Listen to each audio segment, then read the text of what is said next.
coming and being concerned on this critical issue.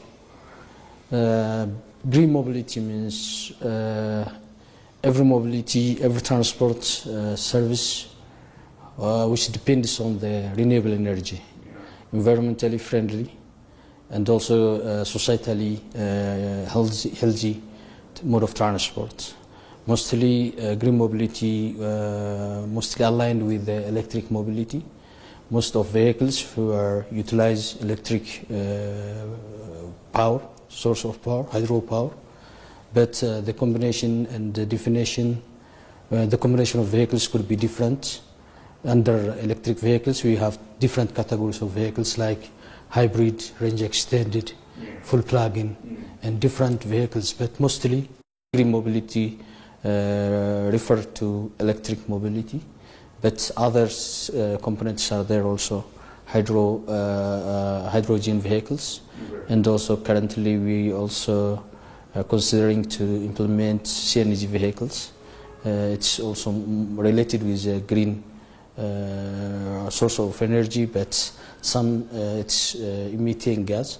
But green mobility related with e-mobility. We are a voice for a climate challenge of Africa, and also we are working on holistic, very ambitious green economic development.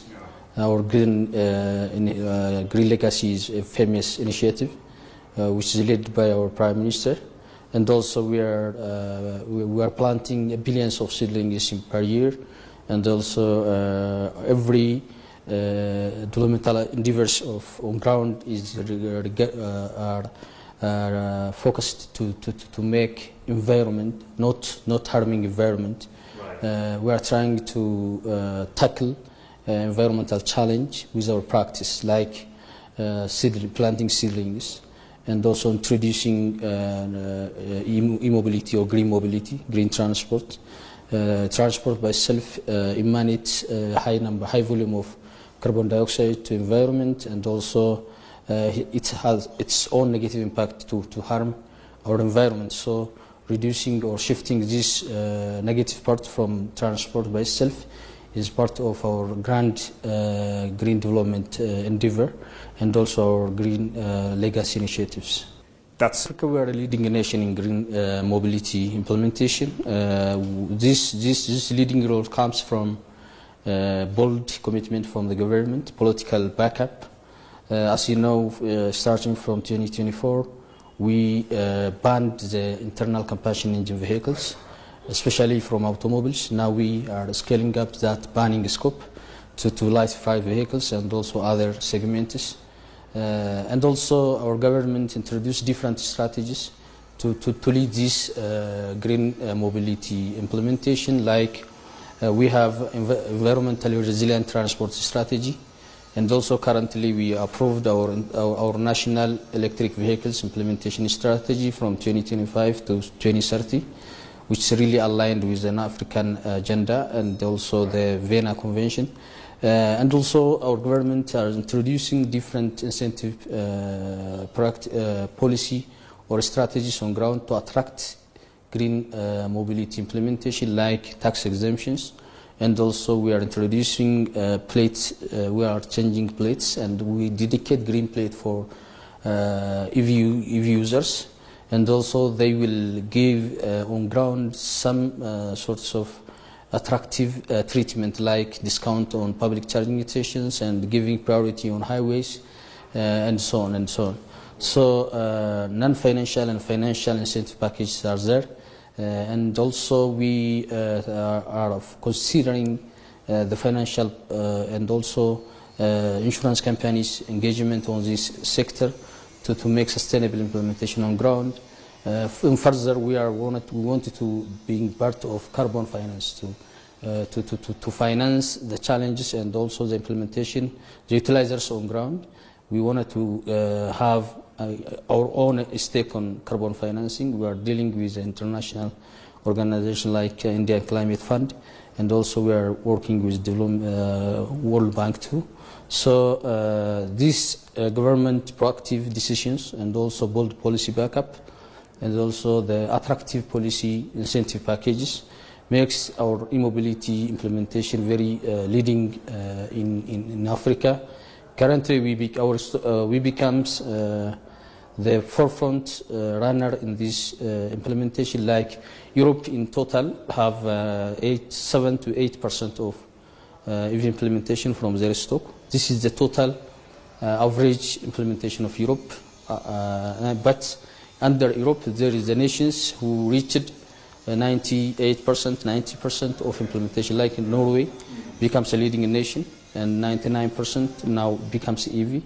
But Ethiopia now reaches it from its stock around 7% of the stock is EV, which is a great implementation, and no country can have such implementation coverage in short period of time.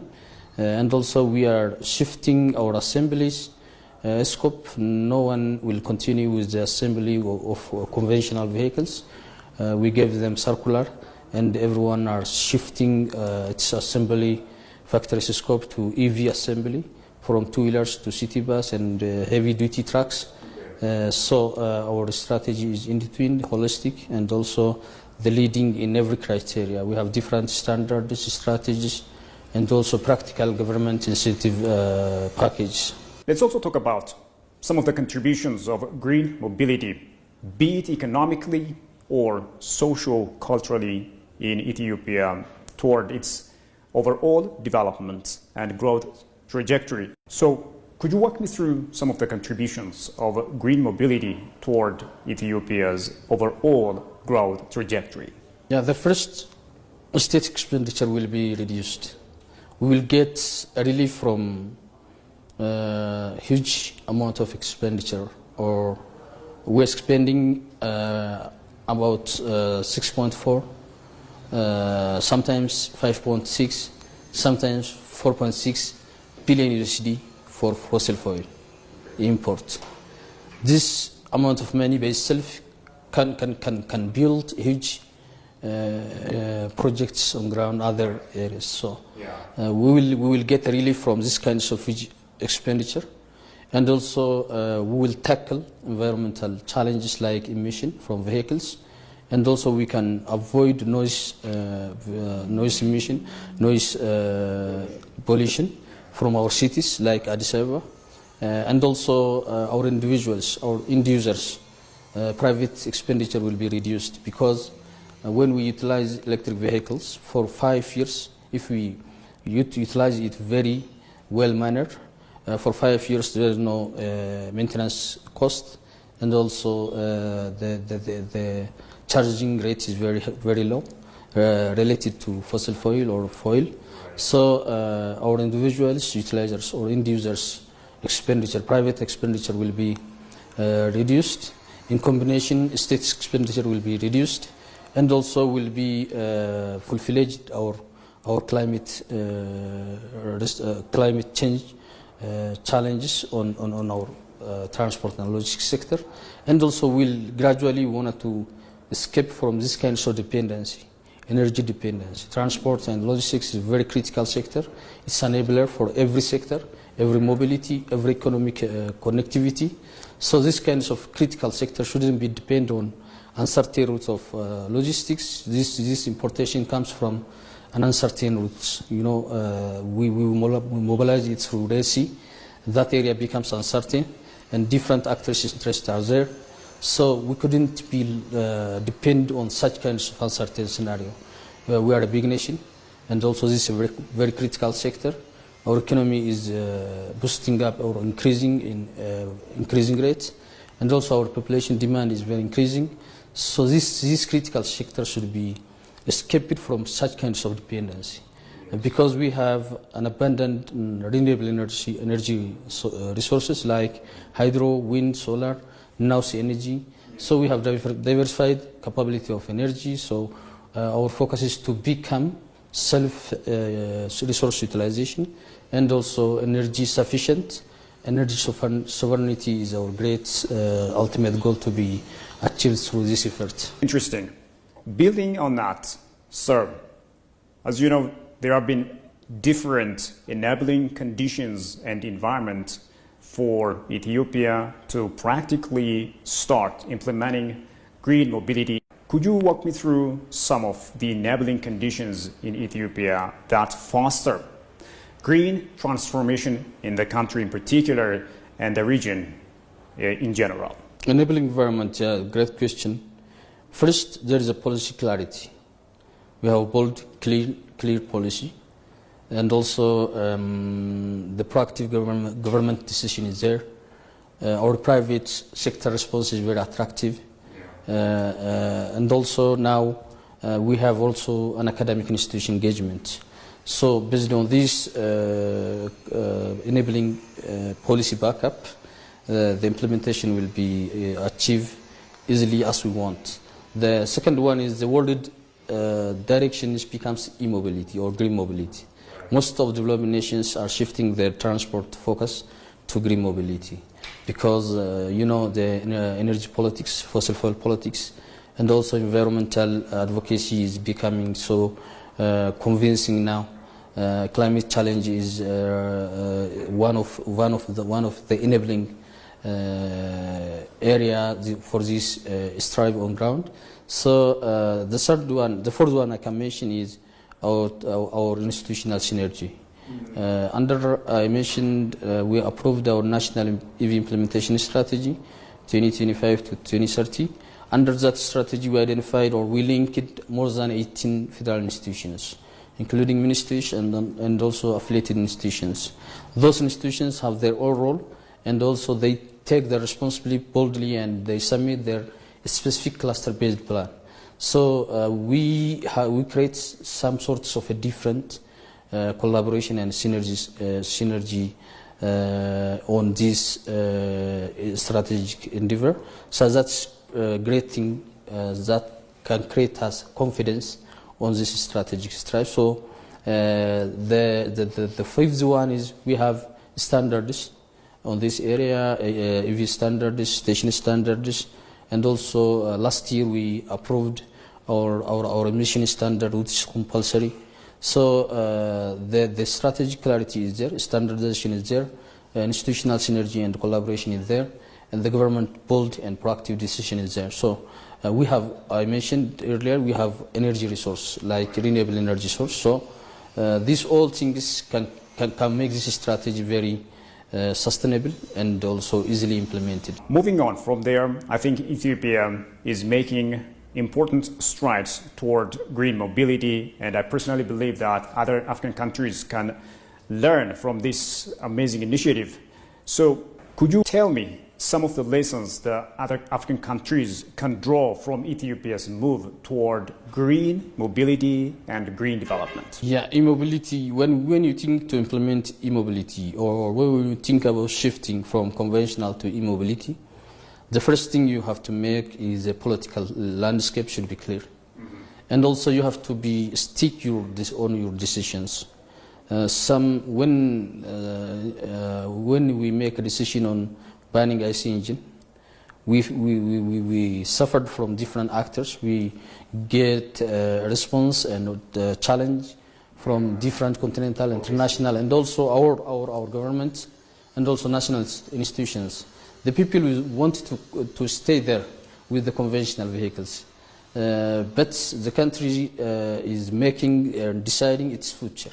So that is the sovereignty matter, not only sectoral-wise decision or shifting.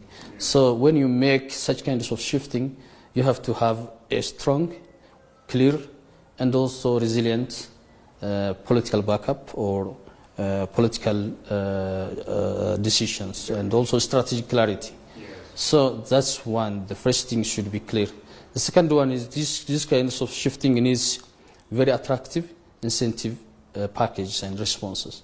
So you have to have a clear strategies for incentives, for end users protection, and also the implementation scope should be lead with clear implementation plans, like everyone should be give a concern and focus to its implementation. So you have to protect your utilizers and also your industry playmakers like importers, assembly factories.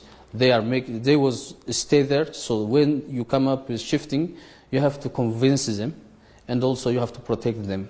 That's why we are making the tax exemptions, and also when they're shifting the industry-wise, we are trying to save them on land provision, and also tax exemptions, financial provision, and also loan, and such kinds of scenarios should be easy for them. They are very sensitive. So you have to have a holistic approach to make sustainable e-mobility or green mobility landscape. So Ethiopia done on this area, and also some areas we miss are like you have to have a resilient and aggressive implementation on investment on public charging stations. Charging stations is very critical to have sustainable e-mobility or green mobility implementation. So that's why our state-owned enterprises are investing on charging stations. City mayors are making with their building code itself. Addis Ababa City Administration made mandatory for city building code. Charging stations should be there. No one can get a license without indicating charging stations as a real estate, as a hotel, and so on. Such kinds of bold political decisions is very critical, and also holistic focus, like Ethiopian are investing on fast charging station. It's a state-owned enterprise, so they take the government direction and also the burden on citizens. So such kinds of holistic strategy is very critical to have a sustainable green mobility implementation. And also assembly factories, after-sale services, garages, technology solutions, such kinds of strives is very critical. But we are making such kinds of holistic strive on ground. That's why we are successful in very short period of time and becomes a leading nation in Africa. As you know, Ethiopia has recently made history by launching its LNG, that's liquefied natural gas, for the first time on Ethiopian soil. And many agree that this is a big stride toward Ethiopia's greener developments in different aspects of the country's move toward a green development and green transformation. How would you describe CNG or LNG's contributions towards Ethiopia's move toward green development and green transformation in general? Yeah, it's a great question, and congratulations for that. And becomes energy producer. It's another milestone. Yeah, it's we gave us some sorts of confidence and also energy diversification. So when we make a shift from fossil fuel to CNG by far is very friendly and also less environmentally polluted source of energy. It could be very close to renewable energy or very safe energy related with fossil fuel. So becomes the producer of this energy is very great milestone, and I appreciate the government's bold decision, and we will utilize for transport and logistics, mostly for trucks and buses. We will utilize such energy, and because we, as I mentioned, we are trying to make energy sovereignty. Right. Making sovereignty means many things. So having CNG in this time, it's the right time we get this chance to be producer. So for this sector, it's great chance, great opportunity, and also it makes our green mobility strive more confidential and also more sustainable, and we'll have holistic shift from fossil fuel dependency to our own resources. Like, as I mentioned, we owned renewable energy in bulky in different segments like wind, hydro, solar, geothermal, and so on. Right. Now we add with a couple of our energy the LNG, which is a great thing. So this is a blessing chance we get, and also we'll utilize it. We are focusing for which category we will utilize it, which station should be created, what standard we should follow, and we are working on it. And definitely we will have a composition of CNG gas, CNG trucks, CNG buses, electric trucks, and also different segments.